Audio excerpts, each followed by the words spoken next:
Hello everyone, I am Priyanshi. Welcome to my YouTube channel. In this video, I will teach you about the schools of psychology. इस video में हम schools of psychology के बारे में पढ़ेंगे। ये video जो है पार्ट 3 वीडियो है ऑन दिस टॉपिक। इससे पहले हम 5 स्कूल्स ऑफ साइकोलॉजी कर चुके हैं। हमने पढ़ा है about the structuralism, functionalism, behaviourism, psycho analysis and gestalt psychology. तो ये 5 स्कूल्स ऑफ साइकोलॉजी जो हम इससे प्रीवियस वीडियोस में कर चुके हैं। इसके अंदर हम नेक्स्ट 3 करेंगे, that is cognitive psychology, humanism and last one is constructivism. तो इस तीनों के बारे में हम इस वीडियो में पढ़ेंगे।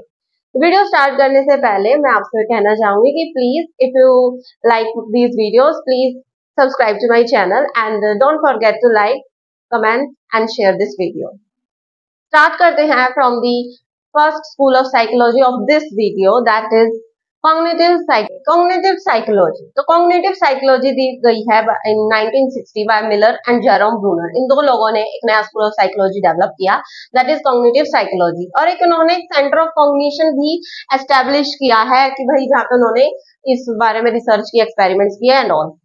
तो कॉग्निटिविज्म में हम माइंड की स्टडी करते हैं, माइंड कैसे काम करता है, कैसे थिंक करता है, कैसे इंफॉर्मेशन प्रोसेस करता है।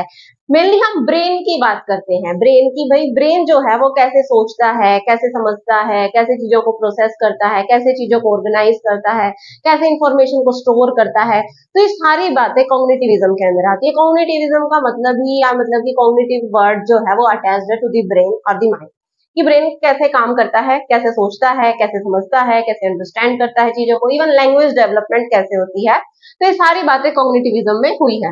ये जो है अंडरस्टैंड करते हैं, मतलब इसका मेन मोटिव क्या है, to know the roots of understanding, कि हम चीजें समझते कैसे हैं। Thinking, information processing. अच्छा, इन्होंने क्या बोला है कि जो हमारा ब्रेन है वो एक कंप्यूटर की तरह काम करता है, एक इंफॉर्मेशन प्रोसेसर है। जैसे एक कंप्यूटर के अंदर अलग अलग चीजें ऑर्गेनाइज होती हैं, अलग अलग फाइल्स होती हैं जहाँ जिसके अंदर इंफॉर्मेशन स्टोर रहती है, और जब हमें यूज करनी होती है तो हम उस फाइल पे क्लिक करते हैं और वो फाइल हमारे आगे सामने खुल के आ जाती है। तो इसी तरीके से उन्होंने बोला है कि हमारा ब्रेन जो है वो एक कंप्यूटर की तरह ही स्टोर करता है, ऑर्गेनाइज करता है सारी इंफॉर्मेशन को, और जब भी हमें उसकी जरूरत पड़ती है तो वो हमारे सामने आ जाती है, हम उसको रिकॉल कर पाते हैं उस इंफॉर्मेशन को। तो ये बात की है कॉग्निटिव साइकोलॉजिस्ट्स ने कि हम जो है ब्रेन की स्टडी करेंगे अच्छे से, that is cognitivism and psychology is the study of brain. ये बोला है कॉग्निटिव साइकोलॉजी ने। अच्छा, एक और बात, इन्होंने अपनी मतलब कि अपने स्कूल ऑफ साइकोलॉजी को, अपनी थॉट को, अपने थ्योरी को बोला है व्हाइट बॉक्स थ्योरी, और बिहेवियरिज्म को बोला है उन्होंने ब्लैक बॉक्स थ्योरी। उन्होंने बोला कि बिहेवियरिज्म जो है सिर्फ ऑब्जर्व कर रहे हैं बिहेवियर को ऊपर ऊपर से, कि भाई कैसे काम कर रहा है पर्सन, कैसे क्या उसका बिहेवियर है किसी सिचुएशन के अंदर। लेकिन इन्होंने उससे आगे एक स्टेप और गए और उन्होंने देखा कि वो जो बिहेवियर पर्सन कर रहा है किसी सिचुएशन के अंदर, तो उसका माइंड से कैसे रिलेशन है, कि लर्नर के माइंड में या पर्सन के माइंड में क्या चल रहा है जब वो बिहेवियर ऐसा कर रहा है, क्यों कर रहा है, एंड कि उसको जो भी बिहेवियर है उसको कनेक्ट करके देखा कि माइंड और ब्रेन में क्या प्रोसेसेस, क्या जो है चल रहा है। तो उसको कनेक्ट करके देखा गया कॉग्निटिविज्म के। अपनी थ्योरी को उन्होंने बोला white box theory and behaviourism को बोला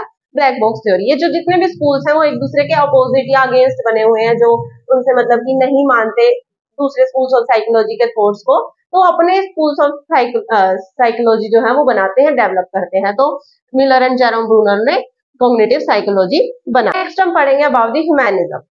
ह्यूमैनिज्म को दिया है दो लोगों ने, एक अब्राहम मैस्लो ने और दूसरा दिया है कार्ल रोजर्स ने। तो इन दोनों ने मिलकर एक नया स्कूल ऑफ साइकोलॉजी बनाया है, दैट इज ह्यूमैनिज्म। तो ह्यूमैनिज्म जो है वो थर्ड फोर्स ऑफ साइकोलॉजी है। पहले दो फोर्सेस थे बिहेवियरिज्म एंड साइको एनालिसिस।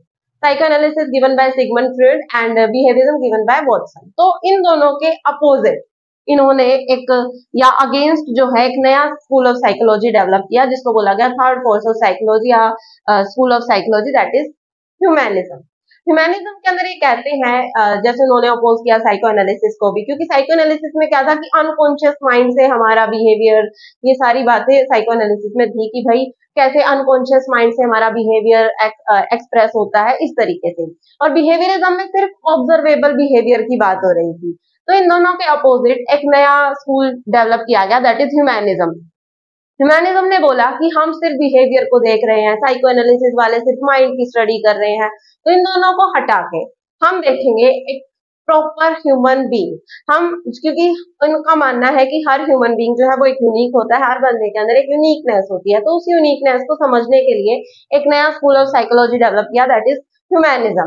उन्होंने बोला कि जो हर ह्यूमन होता है वो, हर एक पर्सन जो है वो यूनिक है अपनी ओन एबिलिटीज के अंदर, हमें किसी से के साथ उसको कंपेयर नहीं करना चाहिए और हमें एज ए होल उसकी स्टडी करनी चाहिए। हम उसको पार्ट्स में डिवाइड करके ना देखें, जैसे साइकोएनालिसिस में माइंड की बात की गई थी और बिहेवियरिज्म में सिर्फ ऑब्जर्वेबल बिहेवियर की बात कर रहे थे। तो उन्होंने बोला कि हम जो है पूरे पर्सन को देखेंगे, साइकोलॉजी के अंदर पूरे पर्सन की स्टडी करेंगे, भाई उसके अंदर सारी चीजें आ गई कि कैसे वो डेवलप होता है, कैसे उसकी सोशल स्किल्स कैसे हैं, कॉग्निटिव, इमोशनल, सारी चीजों को इंक्लूड करके हम देखेंगे। तो अब्राहम मैस्लो ने एक थ्योरी दी है, हियरार्की ऑफ नीड्स। उन्होंने कहा है जैसे अलग अलग नीड्स होती है, बेसिक नीड्स अगर हम बच्चे की फुलफिल कर देंगे तो फिर वो नेक्स्ट लेवल पे बढ़ेगा, नेक्स्ट लेवल पे बढ़ेगा। तो इस तरीके से एक पूरी बड़ी थ्योरी है, I will make a video, detailed video on that, hierarchy of needs, कि पहले हम साइकोलॉजिकल नीड्स यानी बेसिक नीड्स बच्चे की पूरी हो जाए, फिर भी वो नेक्स्ट उस पे पहुंचेगा। जैसे बेसिक नीड्स है रोटी, कपड़ा, मकान, अगर ये चीजें पूरी हो गई तभी तो हम नेक्स्ट चीज के बारे में सोचेंगे, तभी तो हम अपने आप अपनी एबिलिटी को डेवलप करने की सोचेंगे। हमें खाना ही नहीं मिल रहा है और हम सोच रहे हैं कि हम इतना पढ़ेंगे या इतना करेंगे या देश के लिए ऐसा करेंगे। पहले हमें तो मिल जाए कुछ, पहले हम अपनी बेसिक नीड्स को पूरा करते हैं, देन हम नेक्स्ट लेवल पे पहुंचते हैं। सेल्फ एक्चुअलाइजेशन लास्ट तक आता जाता है। जो कार्ल रोजर्स थे उन्होंने एक थ्योरी दी थी, सेल्फ थ्योरी, और एक दी थी क्लाइंट सेंटर्ड थ्योरी। ये जो है, ये दोनों थ्योरी जो है यूज की जाती है ट्रीट करने के लिए साइकोलॉजिकल डिसऑर्डर्स के लिए। तो ये इन दोनों का जो है बहुत अहम रोल है ह्यूमैनिज्म के अंदर। ह्यूमैनिज्म के अंदर क्या है, इन्होंने बोला कि all people develop and control life and behaviour in a natural way. कि जो है सारे पर्सन जो है वो अलग तरीके से, अपने तरीके से डेवलप होते हैं, कंट्रोल करते हैं अपनी लाइफ को, अपने जीवन को, अपने बिहेवियर, अपने इन ए नेचुरल वे के अंदर। तो सभी पर्सन जो है अपने अपने तरीके से डेवलप होते हैं, अपने अपने तरीके का सबका बिहेवियर अलग होता है, किसी का सेम नहीं होता। इवन ट्विंस भी, उनका बिहेवियर मतलब बिहेवियर सबका अलग अलग होता है और हर पर्सन जो है अपने तरीके से डेवलप होता है। इन्होंने, ह्यूमैनिज्म ने फोकस किया है on the free will, determination, personal growth and self actualisation. Free will पे फोकस किया। उन्होंने बोला कि हमें पर्सन को फ्रीडम देनी चाहिए, उनके क्या वो सोच रहे हैं, क्या वो समझ रहे हैं, मतलब उनको पूरी फ्रीडम दो। हम फ्रीडम देंगे हम बच्चों को भी कि अगर वो क्लास में क्या पढ़ना चाहते हैं, क्या करना चाहते हैं, क्या परस्यू करना चाहते हैं अपने करियर के अंदर, तो हमें जो है पर्सन को फ्रीडम, मतलब फ्रीडम देनी चाहिए, स्वतंत्रता देनी चाहिए, अपनी अपनी मर्जी के अकॉर्डिंग वे जो है काम करें। इससे क्या होगा, उनके अंदर एक तो पर्सनल ग्रोथ अच्छी होगी, उनकी पर्सनैलिटी अच्छे से डेवलप हो जाएगी। और सेल्फ एक्चुअलाइजेशन, जो हियरार्की ऑफ नीड्स हम अब्राहम मैस्लो की थ्योरी में पढ़ेंगे तो उसके अंदर आएगा कि जब हमारी साइकोलॉजिकल नीड्स पूरी हो जाती है, अलग अलग जो नीड्स पूरी हो जाती है, तो उसके बाद जो मैन है वो लास्ट स्टेज पे पहुंचता है, and that is self actualisation. जब वो अपने आप को समझता है, अपने आप को पहचानता है कि what am I and what I am for in this world, कि मुझे क्या करना है इसका वर्ल्ड के अंदर। तो ये सारी बातें उसको समझ में आने लगती है at the last stage, that is self actualisation. तो इसके अंदर क्या, अगर हम बच्चे को फ्रीडम देंगे, ह्यूमैनिज्म फोकस करता है कि हमें फ्री विल पे फोकस करना चाहिए ताकि बच्चे की जो है अच्छे से पर्सनालिटी ग्रोथ हो जाए और सेल्फ एक्चुअलाइजेशन उसके अंदर आए।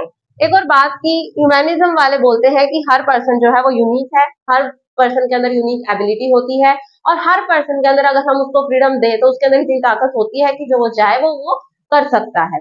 तो ये सारी बातें जो है ह्यूमैनिज्म वाले स्कूल ऑफ थॉट ने की है। अब नेक्स्ट हमें पढ़ना है अबाउट द कंस्ट्रक्टिविज्म।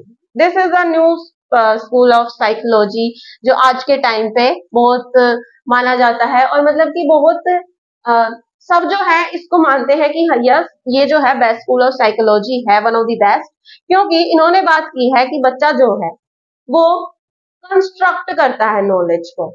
एक बारी हम इसको सारे पढ़ते हैं। जैसे इसके अंदर दो कंस्ट्रक्टिविस्ट का नाम आता है, पियाजे एंड वाइगोत्स्की। पियाजे को बोला जाता है रेडिकल कंस्ट्रक्टिविस्ट एंड वाइगोत्स्की को बोला जाता है सोशल कंस्ट्रक्टिविस्ट। तो ये बोलते हैं कि learners construct knowledge rather than just passively take information, कि लर्नर जो है वो इंफॉर्मेशन को क्रिएट करते हैं, ना कि सिर्फ पैसिवली बैठ के ग्रहण करने की बजाय। जैसे अगर क्लास के अंदर आप एक खुद इमेजिन करिए एक सिचुएशन, एक टीचर बोले जा रही है मतलब लेक्चर दिए जा रही है, पढ़ा रही है, और आप उसको सिर्फ बैठ के सुन रहे हो। और एक दूसरी सिचुएशन है जहाँ पे आप खुद एक्सपेरिमेंट कर रहे हो, खुद अपनी इंफॉर्मेशन को यूज कर रहे हो, बना रहे हो, चीजों को करके देख रहे हो, और उससे फिर जो है आप आपकी नॉलेज बढ़ रही है। तो कौन सी नॉलेज जो है बेटर है और कौन सी अच्छी है? तो यही बात इन्होंने की है कंस्ट्रक्टिविज्म के अंदर, कि बच्चा जो होता है वो अपनी नॉलेज को कंस्ट्रक्ट करता है, वो सिर्फ एक्टिवली जो है इंफॉर्मेशन को लेता नहीं है। अगर हम बच्चे को कंस्ट्रक्टिव बनाएंगे, यानी उसको मौका देंगे ये सारी चीजें करने का, तो उससे जो है उसके जो कॉग्निटिव डेवलपमेंट होगा वो भी अच्छे से होगा। इवन ओवरऑल डेवलपमेंट जो हम चाहते हैं बच्चे का एजुकेशन से, वो अच्छे से होगा। उन्होंने बोला है कि चाइल्ड जो है वो कंस्ट्रक्टर है नॉलेज का, ये नॉलेज को खुद कंस्ट्रक्ट करता है। इवन पियाजे ने तो बच्चों को लिटिल साइंटिस्ट बोला है। जैसे छोटे बच्चे होते हैं वो हर चीज में क्वेश्चन करते हैं, यानी हर बच्चे के अंदर एक क्यूरियोसिटी होती है चीजों को जानने की, कि ऐसा क्यों है, क्या है, कब हुआ, कैसे हुआ, क्यों हुआ। वो हर चीज में क्यों पूछते हैं, कैसे, क्यों, कैसे। तो ये सारी चीजें वो पूछते हैं क्योंकि वो लिटिल साइंटिस्ट है पियाजे के अकॉर्डिंग, कि वो जो है उनके अंदर क्यूरियोसिटी है, वो जानना चाहते हैं अपने वर्ल्ड को। और हम पेरेंट्स या हम टीचर्स क्या करते हैं कि नहीं, इतने सवाल क्यों पूछ रहे हैं, हम उनको दबा देते हैं, जो हमें नहीं करना चाहिए। हमें उनकी क्यूरियोसिटी को मेंटेन करके रखना चाहिए, जो कि बाद में जाकर फिर उनको प्रॉब्लम होती है। अगर हम उनके सप्रेस कर देंगे उनकी इन क्यूरियोसिटी को, तो फिर वो आगे अच्छे से डेवलप नहीं हो पाती है। फिर जब बड़े हो जाते हैं तो फिर हम कहते हैं कि आप क्वेश्चन नहीं पूछ रहे हो, और जब वो बच्चा जो क्वेश्चन पूछता था तब आप उसको मना कर देते हो कि भाई इतने सारे क्वेश्चंस मत पूछो। तो ये सारी चीजें जो है गलत है। तो हमें बच्चों को मानना चाहिए कि जो है बच्चा जो है वो एक्टिवली इन्वॉल्व अगर किसी चीज में होगा तो अच्छे से पढ़ाई कर पाएगा या अच्छे से नॉलेज ले पाएगा। तो ओल्ड बिलीफ जो था पहले के टाइम में, या पहला जो बिलीफ था वो था कि बच्चा जो है वो टेबुलर रासा है। टेबुलर रासा बोला गया है जॉन लॉक ने, कि वो एक खाली स्लेट है, खाली तख्ती है, एक खाली खाला खाली स्लेट है। जैसे अगर मैं इस बोर्ड को रब कर दूं तो एक खाली स्लेट है, हम उसके ऊपर जो लिखना चाहेंगे हम वो लिख देंगे। जैसे बिहेवियरिज्म वालों ने बात की थी कि आप मेरे को 1 दर्जन बच्चे दे दो, मैं आपको कुछ भी बना दूंगा। तो ये सारी बातों को इन्होंने जो है नलीफाई किया है, इनको नहीं माना है। उन्होंने कहा है कि बच्चा जो है वो एक प्लांट की तरह होता है, एक पौधा होता है जिसको, और टीचर एक गार्डनर की तरह होता है जो उसको नर्चर करता है, पालता है, और वो अपने आप फिर बढ़ता है। तो यही सारी बातें जो है एनसीएफ के अंदर, यानी नेशनल करिकुलम फ्रेमवर्क और न्यू एजुकेशन पॉलिसी के अंदर भी इंक्लूड की गई है, कि हम जो है जितनी भी अपनी एजुकेशन पॉलिसीज बनाएं या एजुकेशन से रिलेटेड सारी चीज बनाएं, या एजुकेशन जो हम बच्चे को प्रोवाइड करें वो चाइल्ड सेंटर होनी चाहिए, ना कि टीचर सेंटर। पहले के टाइम में टीचर सेंटर होती थी, यानी कि टीचर जो बोलेगा, टीचर जो पढ़ाएगा वही बच्चे को पढ़ना है, ना ही बच्चों की कोई फ्री विल है, ना ही वो एक्टिवली इन्वॉल्व है किसी चीज के अंदर। टीचर बस लेक्चर देगा और वो पढ़ेंगे और बस दैट्स इट। तो आज के टाइम में चीजें चेंज हुई हैं और कंस्ट्रक्टिविज्म स्कूल ऑफ साइकोलॉजी बहुत पॉपुलर हुआ है because of all this theory जो उन्होंने दी है। उन्होंने बोला है कि रॉट लर्निंग हमें नहीं करनी चाहिए, इसकी वजह हमें मीनिंग मेकिंग करनी चाहिए। हम किसी चीज को रटवाते जाएंगे उसको रट तो लेगा, लेकिन उसको उसके पीछे का मतलब पता नहीं होगा। लेकिन अगर हम चीजों को, कंसेप्ट को अगर बच्चे समझेंगे या समझाएंगे उनको, तो उससे जो है एक नॉलेज डेवलप होगी उसके अंदर। मतलब कि अगर अगर जैसे हम रोट लर्निंग कराते हैं, तो जैसे हमने कोई क्वेश्चन बच्चे को लर्न कराया, तो उस क्वेश्चन को सिर्फ उसी क्वेश्चन के आंसर मतलब कि उसको लिख पाएगा वो। लेकिन अगर हम बच्चे का कंसेप्ट डेवलप करते हैं तो उससे रिलेटेड भी अगर कोई और क्वेश्चन भी आता है तो उसको भी सोल्व कर सकता है। इवन अगर रियल लाइफ के अंदर भी सिर्फ रोट लर्निंग से कुछ नहीं होगा, हमें बच्चे का मीनिंग डेवलप करना है, मतलब उसके कंसेप्ट को ठीक करना है, कंसेप्ट को समझे, जाने कि व्हाट इज द कंसेप्ट, या what is the concept behind all this जो मैं पढ़ रहा हूँ, क्यों पढ़ रहा हूँ, क्या है रियल मीनिंग। सिर्फ रोट लर्निंग से कुछ नहीं होगा, रट्टाफिकेशन। तो जितनी भी नई एजुकेशन पॉलिसीज बन रही हैं, तो उन्होंने बोला है कि भाई हमें एजुकेशन को चाइल्ड सेंटर्ड रखना है, ना कि टीचर सेंटर्ड। उन्होंने एक बात और बोली है कि हमें रोट लर्निंग नहीं करानी, यानी रट्टाफिकेशन नहीं कराना है। इसकी बजाय हमें कंसेप्ट मेकिंग यानी मीनिंग मेकिंग, कि भाई जो पढ़ रहे हैं उसका मतलब क्या है, प्रॉपर अंडरस्टैंडिंग बच्चे की होनी चाहिए, ना कि सिर्फ वो रट्टाफिकेशन करे, रोट लर्निंग करे। बिल्कुल भी नहीं करानी है rote learning. Next cooperative learning पे भी ये जोर देता है, यानी बच्चे आपस में बैठ के डिस्कशन करें, बातें करें, एक दूसरे को हेल्प करें, दैट इज, इसको भी ये प्रमोट करता है कोऑपरेटिव लर्निंग। तो कंस्ट्रक्टिविज्म जो है बहुत यूज हो रहा है हमारी आज की एजुकेशन के अंदर भी, कि हमें जो है बच्चे को एक टेबुलर रासा, खाली स्लेट, खाली तख्ती नहीं मानना है। वो एक प्लांट है, एक पौधा है और टीचर्स और पेरेंट्स जो है, गार्डनर है, माली है, जो उसको नर्चर करेंगे। यानी पौधा अपने आप डेवलप होगा, वो खाली स्लेट नहीं है, वो अपने आप डेवलप होता जाएगा। हमें सिर्फ उसको सही चीजें देनी है, जैसे हमें सही धूप भी देनी होती है, जैसे प्लांट को पानी भी देना होता है, मिट्टी, खाद, सारी चीजें अच्छे से प्रोवाइड करेंगे। यानी उसको हम वो सिचुएशंस प्रोवाइड करेंगे, वो रिसोर्सेज प्रोवाइड करेंगे ताकि वो अपनी नॉलेज को कंस्ट्रक्ट कर सके। क्योंकि अकॉर्डिंग टू द कंस्ट्रक्टिविज्म, बच्चा जो है अपनी नॉलेज अपने आप कंस्ट्रक्ट करता है। हमें सिर्फ उसको एक सही डायरेक्शन, सही रिसोर्सेज देने की जरूरत होती है। हमें बच्चे को एक्टिव बनाना है अपने एजुकेशन प्रोसेस के अंदर। तो this is all about these 3 schools of psychology. मैं आशा करती हूँ कि आपको ये 3 अच्छे से समझ में आ गए होंगे। If you do have any doubt, please ask me in the comment section. Thank you for watching my video, and again, don't forget to subscribe to my channel.